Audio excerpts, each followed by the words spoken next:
தாயும் தந்தையும் போதுமே.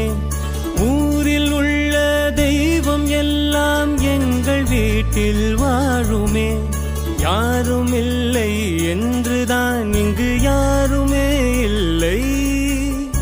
ஆதி பகவன் வீட்டிலே என்றும் அன்பு கேதல்லை.